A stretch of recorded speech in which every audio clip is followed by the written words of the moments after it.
Hello, I'm Kevin Millington with the Empire State Aerosciences Museum. I'm happy to be here. It's Saturday, December 7th at the museum in Glenville, New York, to continue our history program, an education program. We have a very special guest today, two guests. Eugene Wright. Welcome, Gene. Sure. Gene was a pioneer in the United States' ballistic missile program and did extensive work at the Malta rocket test station as well as the Huntsville test station in Alabama. And Mike DeCata, and Mike's one of our best volunteers here at the museum and contributes regularly to our library, our extensive library and research program. But Gene, why don't you tell us a little bit about yourself? When and where were you born? I was born in Scotia, New York. Actually, my mother was a Nebraska girl who moved to the east and had her first child in the hospital and didn't like the experience, so I was born literally in Scotia, New York, the bedroom that I can see today. Oh, when were you born? 1921. January 10th. Oh, okay. And your wife was from Nebraska? My mother. Or your mother? Okay. Mother. All right. I lived in Nebraska myself. Good for you. I went to graduate school in Omaha. Omaha. But yeah, quite a few. No, Lincoln is a little bit to the west. Yeah, the capital. Now, how did you, Gene? Did you? I know you studied rocket science, and where did you go to college? I went to the University of New Hampshire, hate to let you down, and got a degree in electrical engineering. And rocketry was not a big thing at that point in my life. But I did worked for GE for about 30 years as an electrical engineer. And that's where I encountered the assignments at Malta. Okay. You went to college approximately 1940? 43. Oh, okay. All right. We just had our 70th reunion. Congratulations. 11 people showed up. Yeah. It was the largest incoming freshman class, something over 800 in the history of the university. But for finding 11 people still standing and having lunch was a joy. Gene, how did you become interested in rocketry or involved in the rocket program? I was assigned jobs, and as I say, I worked as an electrical engineer. I worked on various systems in GE Ordnance Department. And when Dr. Porter was assigned the rocket work that GE did, and that was coincident with the money that funded Malta, and we did that. Who was Dr. Porter? Dick Porter, more familiarly, was a young engineer from Kansas, and very brilliant fellow who was picked by the government. Use that loosely because it was kind of a secret organization. But he actually was assigned to go to Peenemünde and put the hand on people that were in the rocket business, like von Braun's group. Werner von Braun, the great German scientist. He gathered those people together, and the effort evolved, and they located this early German group in White Sands, the test area that they developed at White Sands. The White Sands is in New Mexico. Yes. And it was a ballistic missile and nuclear weapon test area, right. The Malta test station was really a result of the fact that the Army Ordnance Department assigned GE the assignment of creating our own feeling of Pina Mundi to investigate and make rockets in this country. When did you begin working with General Electric? I started probably in 1940. I'm not sure.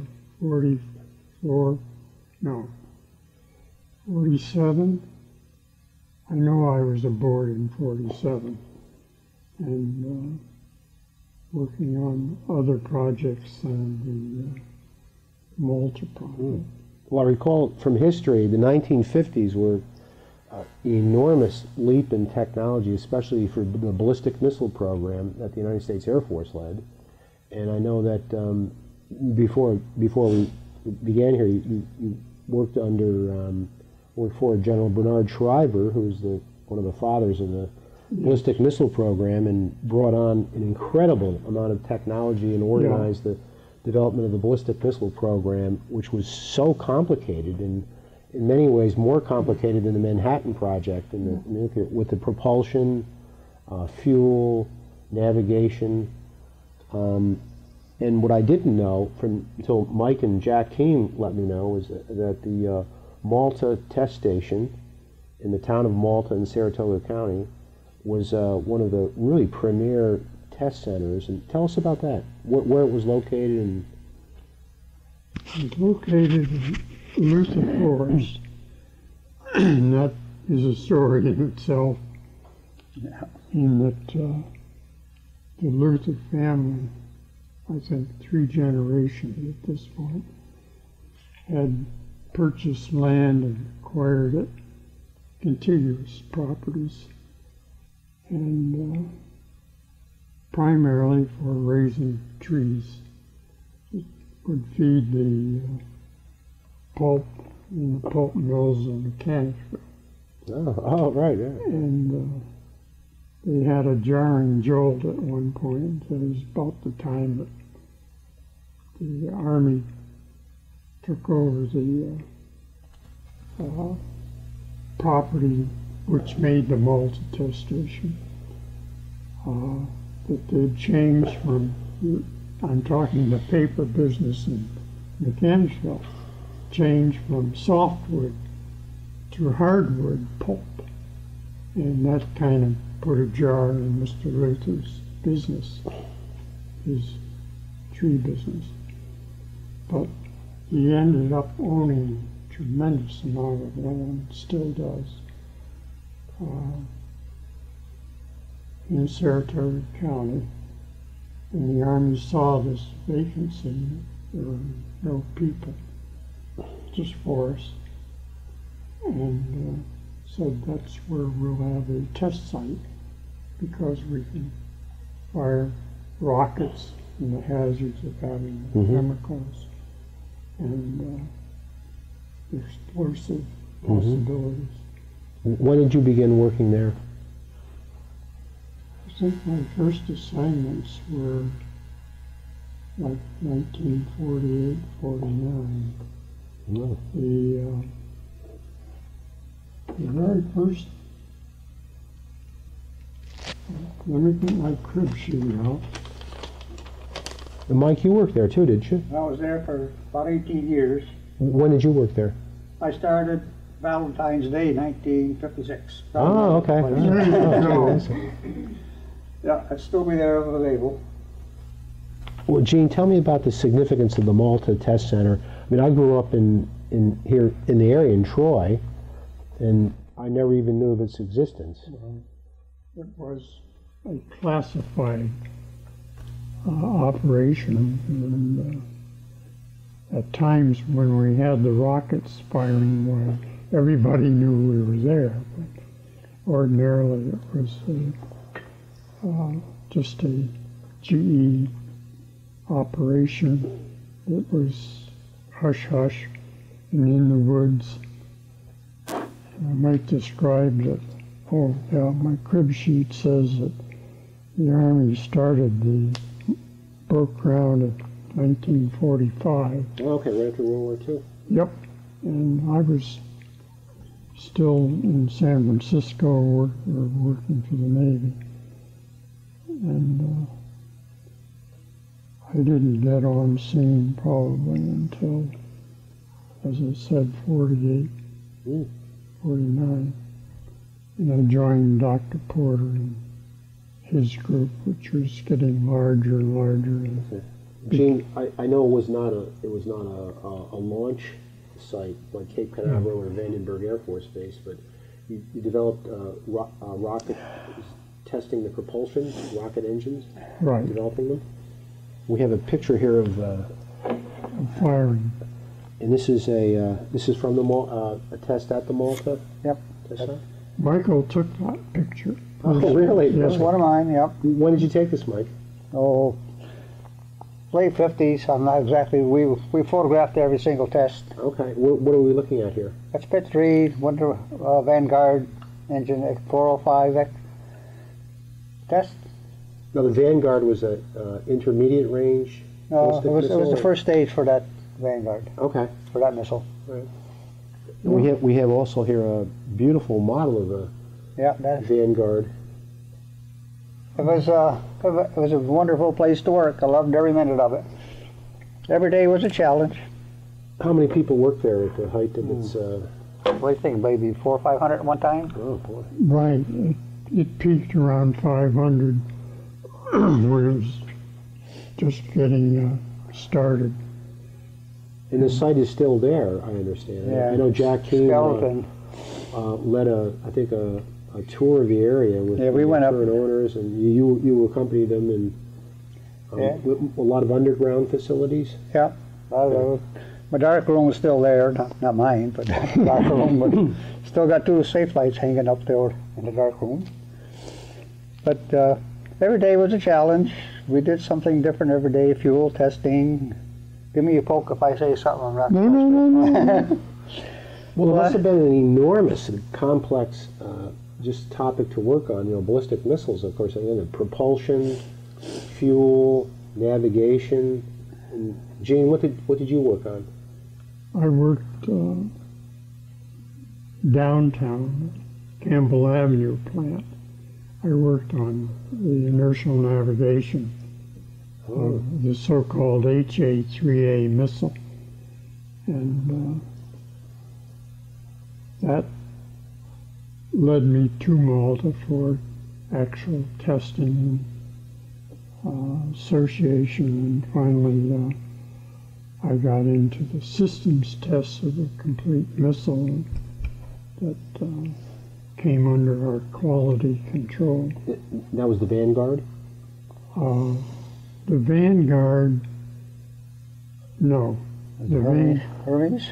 Say again? The Hermes project? Oh yeah. Was Dick Porter. Yeah. The Vanguard was from that early experience in developing liquid rockets. And associated with the development, the growing acts that has to lead, are the structures that you contain the test in. The initial ones were horizontal. They were only 3-inch rocket motors, which are pretty good blast. But the exhaust would be horizontal, the fuel cell would be ahead, and the operator would be behind a thick glass plate, but he's almost within his arm's reach of the mechanism that's firing. So you could witness that, but photographers like Mike would have to cover all facets of the operation, in addition to perhaps up to... It must have been a spectacular display to see, rocket engine testing. How often did you do the testing? Say in the course of a year, how many live? Hundreds probably, yeah. Sure. Different state, different parts. Right. Repeating. Trying different fuels, trying different nozzle configurations, and measuring the efficiencies. Now we have a. You were before we began. You were telling this is a sort of a holdback bar or something to. It's my estimate. This was found in the grass at Malta just recently. Really? Yeah. Really? Well, maybe it'll be part of our display. Oh, it will be, yeah. Okay. Picked up, and all I could do, I think it was identified as a tie-down bolt in which you put a strain gauge on to measure the lifting thrust. Of course, to keep the rocket engine stable when it's being tested. Oh yeah, you don't purposely let them get away. that would definitely ruin your day, wouldn't it? Yeah, we've had some of those. Yeah, we've had. Well, did you have any close calls there? Tell me about one of your. Do you have an experience you want to share with us, in particular, you too, Mike? Well, you remember when we had our first attempt at putting a satellite into space, and the rocket went up about 2 feet, came down, exploded. Do you remember that? I think that wasn't that a Vanguard? Yeah, that was ours. I remember when I was a child. It wasn't our fault.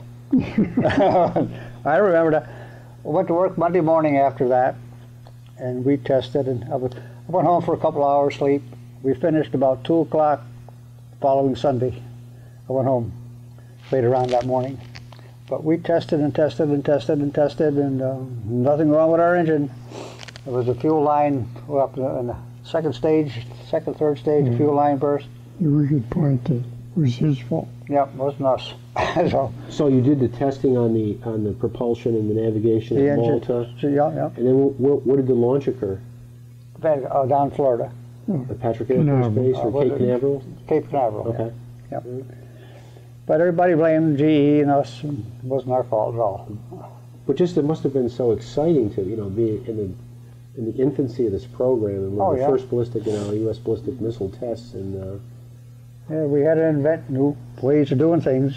Well, probably like any other really technical program, there was an awful lot of development period and trial and error. Yep.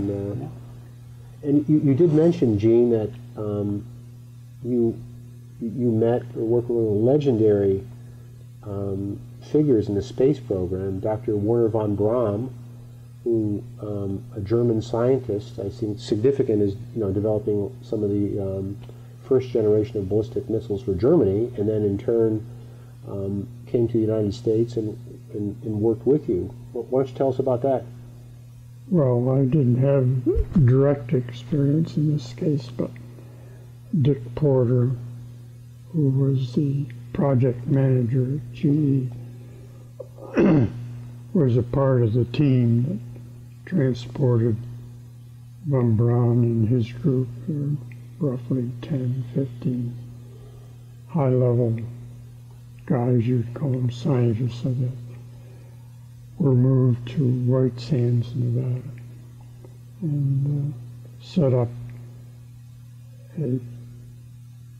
another Malta-type site that is firing stands and the whole works at White Sands Proving Ground.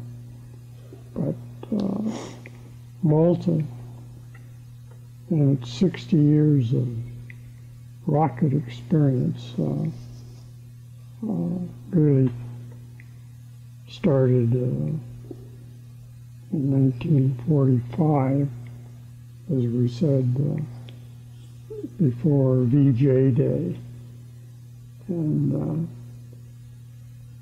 my experience was probably later than Mike's in joining that group. And I had various projects, and eventually over time I moved up to the position of manager of the station for GE. And so you managed the Malta Rocket Test Center? Oh, it's a very important, obviously, in position. Well, it's part of your gross. And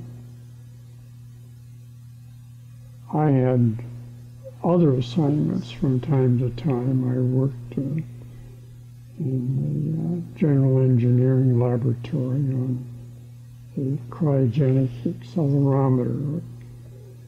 Was one of the scientists who did the guidance on the V2, who was a GE employee at the time. And the V2 was a German Yeah. ballistic missile from World War II. That was That was a great missile for its time. And the group at Huntsville that moved to White Sands, von Braun's group moved to Huntsville.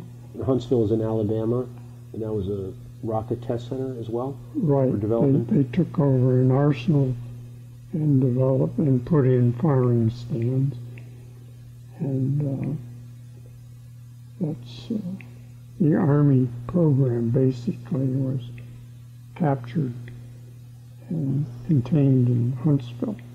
Ultimately. You told us, I remember just before we started, you said that you met Dr. von Braun at Huntsville, Alabama?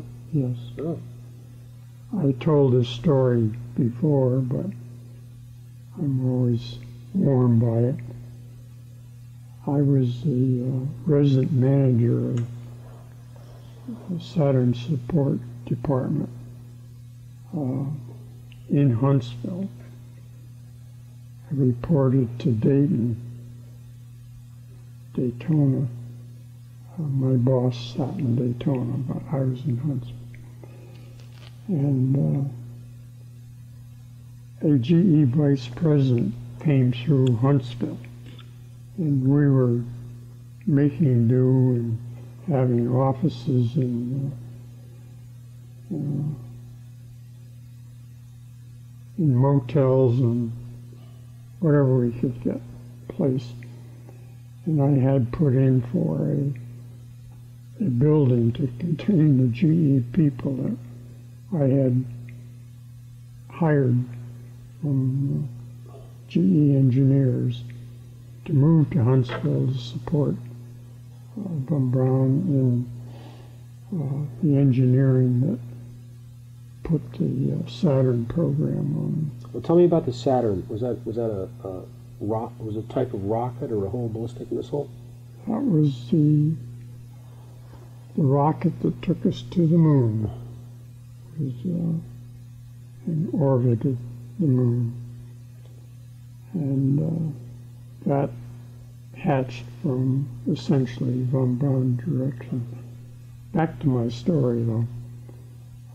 So the GE vice president was visiting us in the very early days, and I had written an appropriation to put a GE building, that we'd have a monogram on. And I asked, we were showing escorting, you could say, Jack Parker, the GE vice president, and Werner von Braun through von Braun's shop. And I asked Parker whether he had approved my appropriation. We were going to get a home in Huntsville placed. And Parker said yes. And von Braun turned around to me and grabbed me, lifted me in the air like I was a hero. Well, you certainly traveled with high company. I mean, Werner von Braun and the vice president of General Electric. I'm bragging there. Wow, you're very modest, but you could managed say to. von Braun and I were like that. You're very modest. He lifted me off the ground. But he ran a turnverein for his people. This wasn't generally known, but they were great exercise, good shape. Well, I have lots of stories of Huntsville, but on Malta, back in the forest and getting in on board Pit 1, horizontal pit. And that was a propulsion test, rocket propulsion Right, test? was the first one Okay. that was installed and operated. Could have a New York, what is it, purple and yellow sign on it as the first industrial rocket engines site in the United States. And that's a Pit 1 Malta as a historic marker.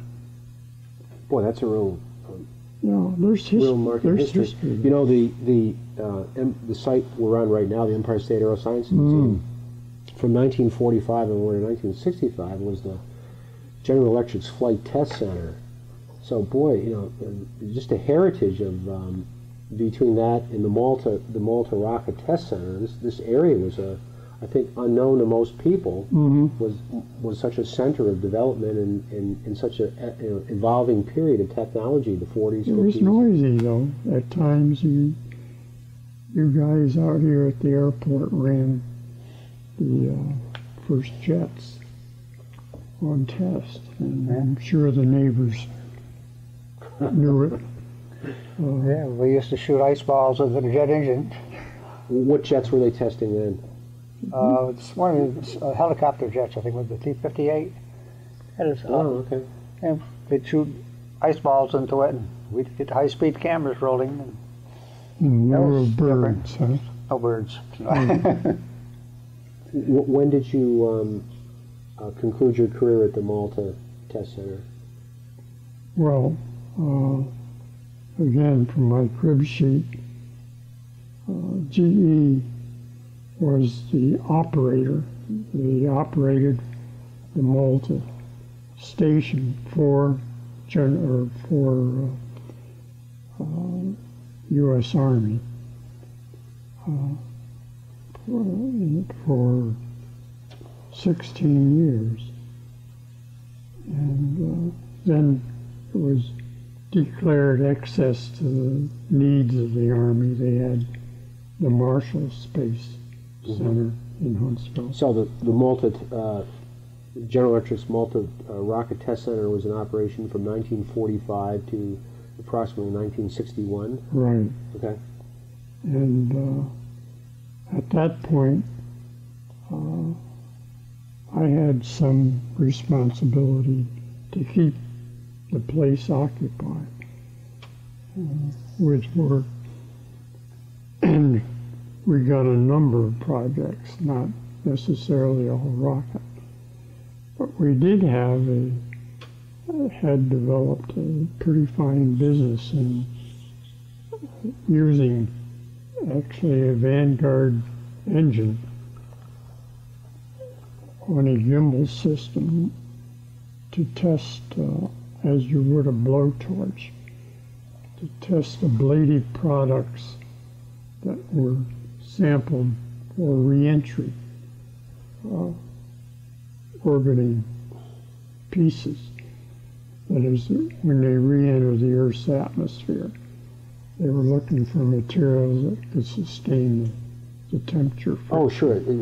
Any object entering the atmosphere So generates we an had- enormous amount of heat. We had one of those rockets on a gimbal, and we could fire the rocket off, get a good, we'd use alcohol and liquid oxygen, use a clear flame that way, steam, and get the rocket fired, swing it onto the model like a blowtorch or whatever they prescribed as reproducing the impact or the re-entry friction.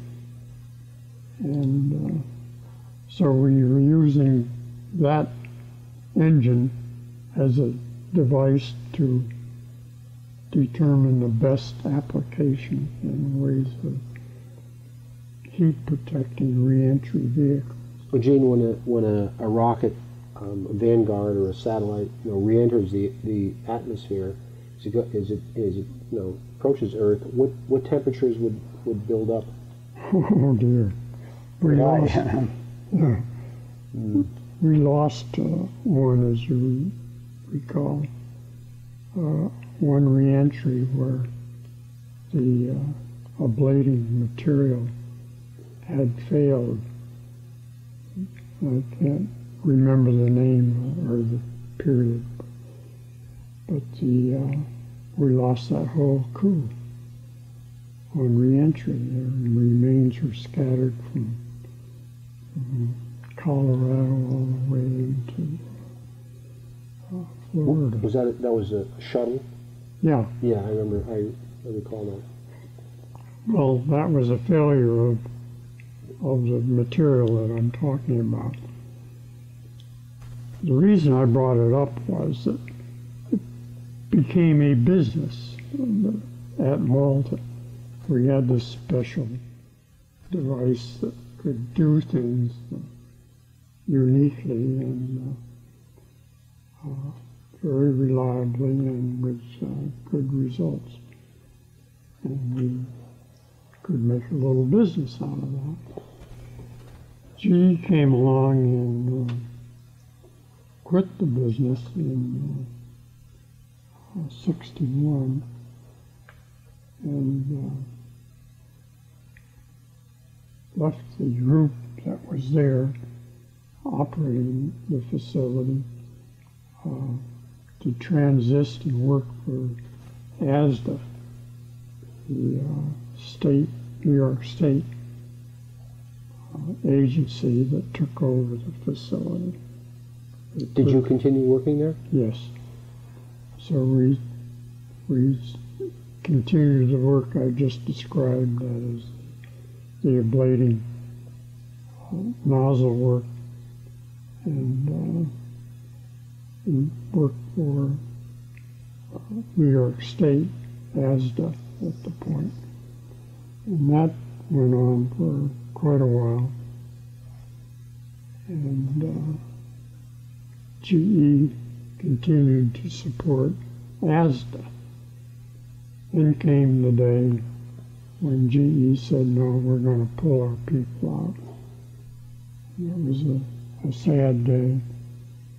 And that started Wright-Malta, which I got a group of about 30 surviving people at Malta who were still interested in staying there rather than leaving the company. Did you form your own company then? Yes. Oh. And what aspects of rocketry was your company involved in? well, we did all of the work that GE did and repeated, and we also went into R&D on garbage disposal.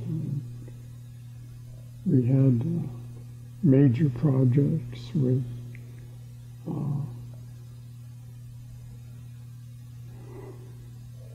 forget the name of the agencies in the government, but it was in mining. And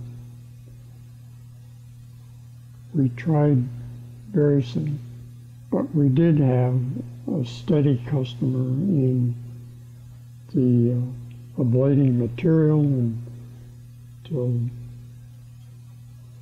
President Nixon had to get all his money redirected in Cambodia, and he cut that off and left us. That was around approximately 1968 to 70, that era? Yes. Okay. Yeah. Mike, did you continue working there? Oh yeah, I was there all that time. At Pit 1, where we did the testing, the re-entry thing, models, it's some interesting things they use. Remember Teflon? Mm-hmm. Put the Teflon into the rocket engine, just sort of disappeared. Copper burned green. Yeah. Those are the only two tests I remember. Ah. Except the one that almost killed me, but we won't talk about that. So it was a wonderful place to be. Every day something different.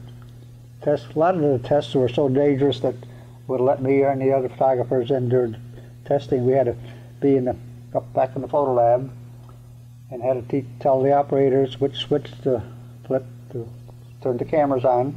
Well, you certainly must have felt like it was an exciting, you know, you were in such a, you know, innovative program, and you know, at the infancy really of the missile program. I almost didn't get hired. How's that, Mike? So I wasn't big enough, strong enough. So Hardy. nobody used any of those heavy camera boxes alone. We always, two of us. So they give me a chance. You were a photographer. Yeah. Okay. Yeah. So it was a great place to be. Gene, tell us about some of the products. I know your inventions or some of the products that you developed. Well, in trying to increase the activity, we had shops and we had laboratories to back up major investigations. We got the ball pump job moved into Malta. This was a hydraulic ball pump that was headed for Army tracked vehicles. In effect, we could have one engine driving two systems, hydraulic systems for each track. And so your work with the rocketry program was kind of a we'd pick up whatever we could there. Yeah. We were looking for new projects to work on.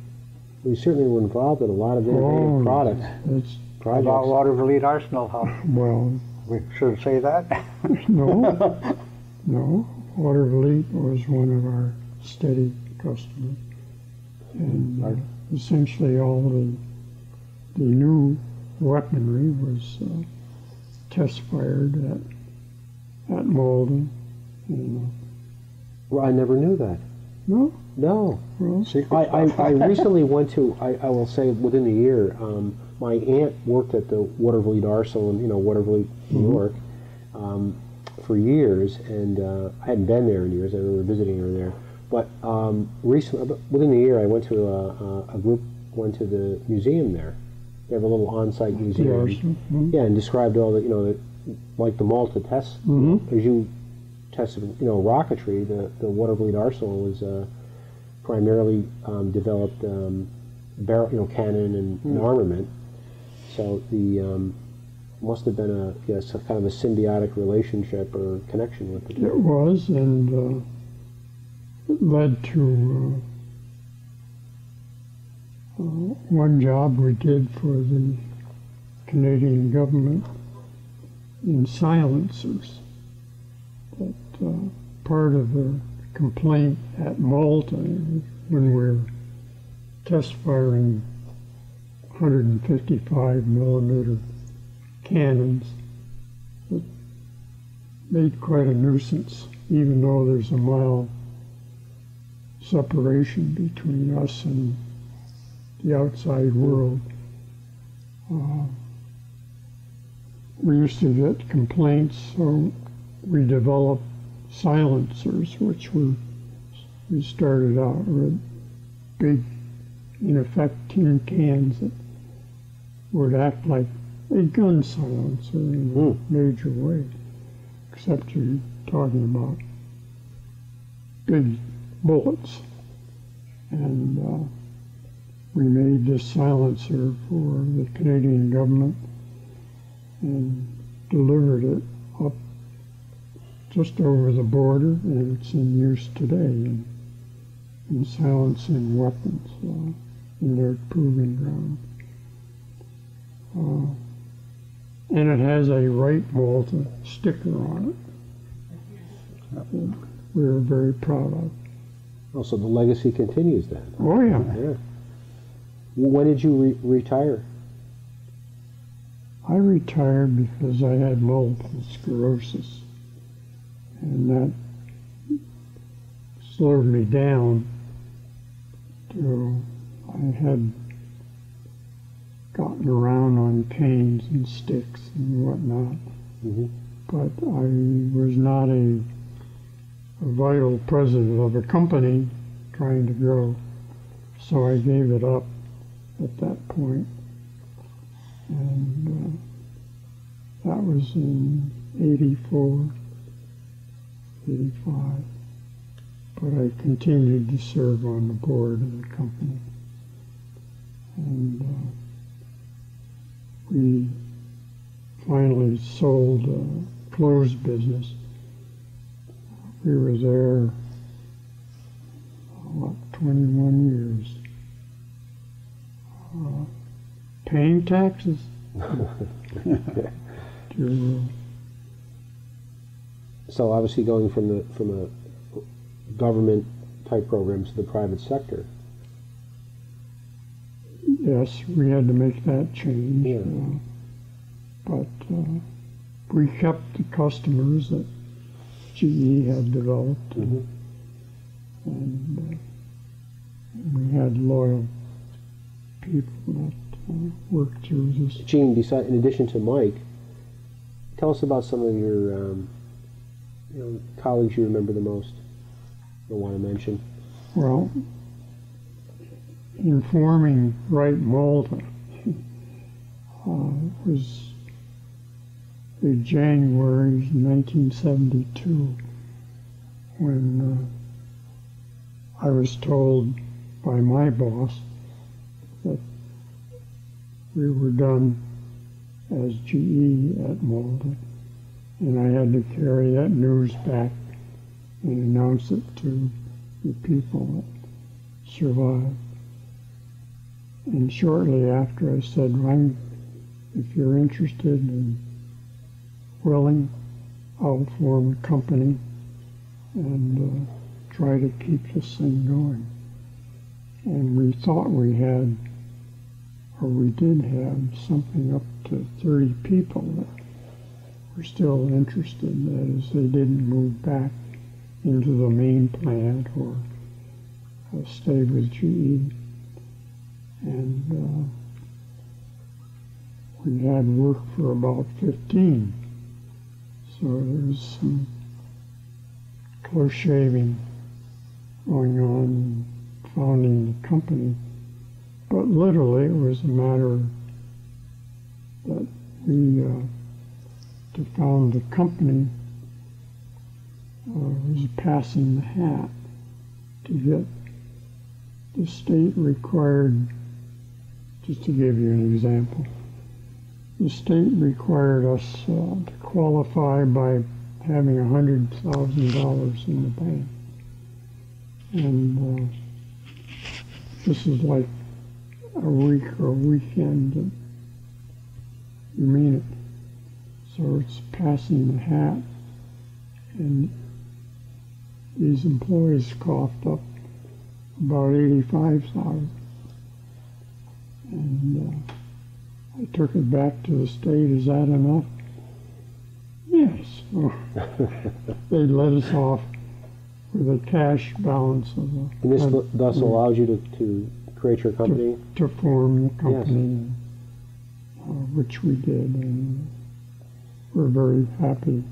We sold stock to these people and made contributions. And when we quit in 05, yeah. When I say we quit, we went out of business in 05 in filings.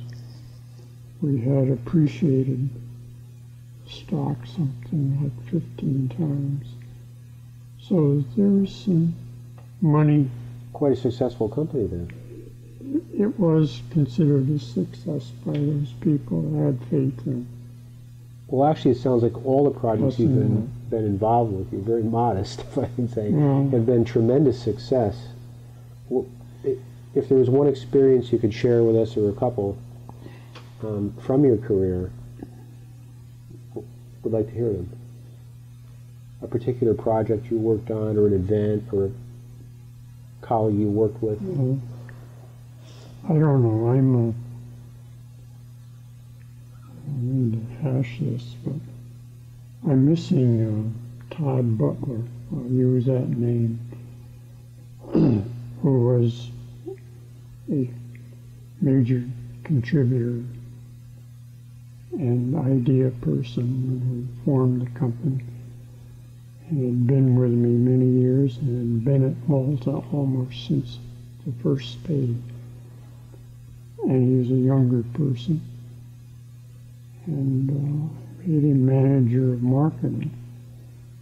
And he sat on the board, and Todd is not doing too well today. I am 92, and I'll be 93 next month. Congratulations. So these people that mean a lot to me have dropped down. And I'm sorry Todd isn't here today, because he can tell you. Does he live in this area? Oh yes, oh yes. Do you still live in Scotia, Gene? No, I live in West Hill, in Schenectady. Oh, okay. Yeah. And, which is another story, but not one that number of engineers lived in the same community I did, who worked at Malta. Gene, you know that we're, with under Mike and Jack Heem's leadership, we're developing an exhibit, which is, here at the museum, to interpret, the history and the heritage of such a significant facility that you essentially ran. That again, many people I don't think were even aware of its existence. Yet it was so significant to the, really to the national rocket program, the ballistic missile program of the United States, and we greatly appreciate your contributions to.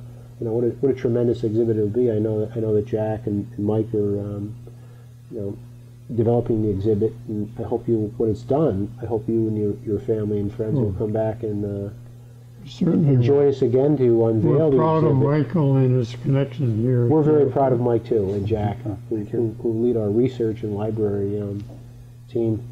Well, Gene, you have a poem you wrote about the Malta. Why don't you read it? I don't know, let Michael look it over. Malta Spring, I know where wild asparagus grows, and if a first tender spear is up, I'll look for morels in another secret place not yet found by others. Was that morels? Morels. Grow in their own piney wood, a damp, cool place where a last drift of snow may have melted. The asparagus grows in the Pupin, in the southerly slope of a berm, near where I call the technicians, tired of winter's indoor lunch out routine, would gather benches for the first eat out outdoors.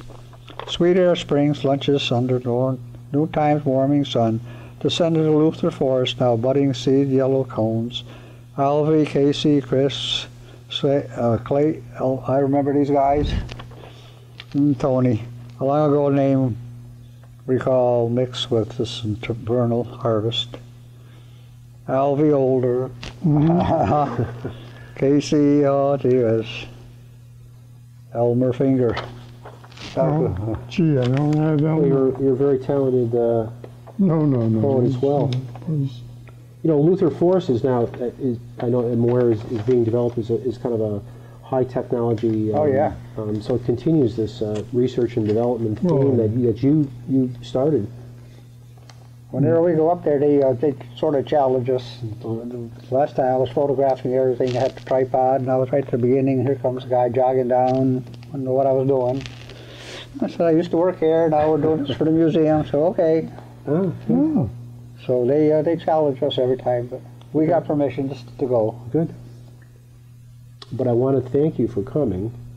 You're very modest for someone who was such a leader in the U.S. ballistic, missile program and ran the Malta test Flight Center, developed your own business afterwards, and That's developed your only complaint about and developed all of these wonderful products. And it's such an honor to have you here and to meet you. And I want to thank Mike as well and Roberta Farrell for organizing this. And your family and friends for coming. And also, we need to acknowledge our great producer here and photographer, Josh Nagy, who does such a great job. Thank you so much, Josh. And again, Gene, I want to thank you for coming. And it's just a pleasure meeting you and having the honor of right. talking with you. And you as well, Mike. Appreciate you. Thank you very much. You bet. Thanks.